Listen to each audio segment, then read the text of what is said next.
नमस्कार दोस्तों, मैं राजेश और आप देख रहे हैं नीति 365। जिस तरीके से आज मुख्यमंत्री आवास घेरने निकले सहायक पुलिसकर्मियों पर बर्बरता और लाठी भांजी गए, ये एक बड़ा दुर्भाग्यपूर्ण है झारखंड सरकार के लिए। क्योंकि ये लगातार 20 दिनों से अपनी मांगों को लेकर के मोराबादी मैदान में बैठे हुए थे, सरकार से बात करने की प्रयास कर रहे थे कि सरकार हमारी बात सुनिए, हम 10,000 में कंफर्टेबल नहीं हो रहे हैं, जो कि घर परिवार चलाना है, वर्दी पहनना है, जिसको लेकर के हम धरना पर बैठे हुए हैं। आप हमसे एक बार मुलाकात कीजिए, बातचीत कीजिए और जिससे हो सकता है एक समाधान निकाला जाए। लेकिन न सरकार सुनी, न सरकार की तरफ से किसी भी तरह से कोई डेलीगेट्स आया बात करने के लिए, जिसको लेकर के आज आक्रोशित सहायक पुलिसकर्मियों ने ताबड़तोड़ बैरिकेडिंग तोड़ते हुए पहुंच गई मुख्यमंत्री आवास। और वहां पर जिस तरीके का व्यवहार हुआ, इस विषय को लेकर के एसटी, एससी, ओबीसी का समर्थन करने वाले और आदिवासियों के हित और अधिकारों से लड़ने वाले लक्ष्मी नारायण मुंडा ने सरकार पर क्या आरोप लगाया, देखें पूरा रिपोर्ट। कर्मी अस्थायी सेवा में है, उनको 80,000 1 लाख वेतन मिलेगा, उतना ही मेहनत करे उस पुलिसकर्मी को 10,000 मिलेगा। सफाई कैसे अनुचित है। हेमंत सोरेन को इस पर विचार करना चाहिए कि इन लोग का किस स्थिति को सजा करना जाए। लेकिन जो ऐसा कर रहे हैं आने वाले कल के लिए हेमंत सोरेन के लिए अच्छा नहीं। ये मुख्यमंत्री आवास पर आए सब सहायक पुलिसकर्मी, लेकिन उन्होंने समय का हवाला देकर के नहीं मिले। इतना लाठीचार्ज होने के बावजूद भी मुख्यमंत्री नहीं मिले। कहाँ देखते हैं, कैसे देखते हैं इस तरह का व्यवहार? तानाशाही है ये, इसको घमंड हो गया सत्ता का।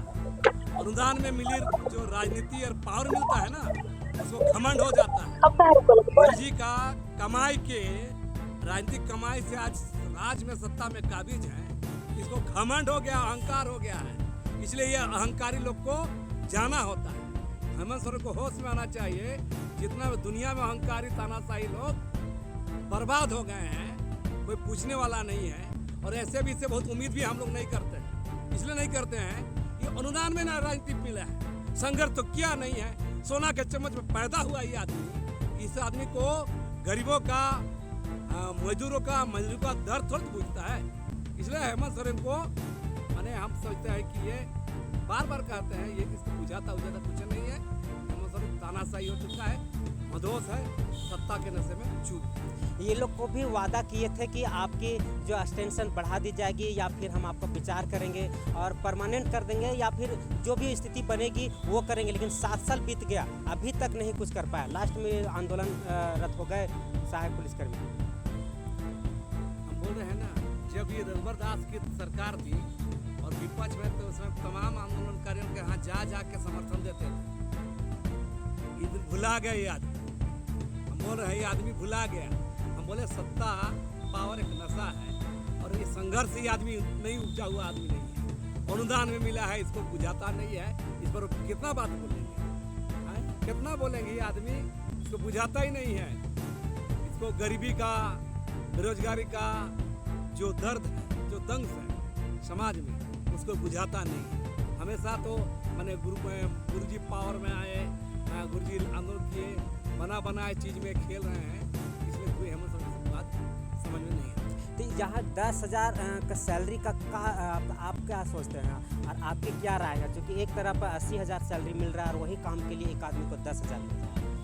सरकार कहाँ चुक रही है? देखिए, सरकार हवाला देखी कि अनुबंध में है, चाहे संविधान में है, इस जगह बात करती है। लेकिन मानवीय दृष्टिकोण तो होना चाहिए। बगल वाला को 80,000 1 लाख मिलेगा और सामने वाले को 10,000 मिलेगा, तो कैसे अपना रोजी रोटी परिवार को देखेगा?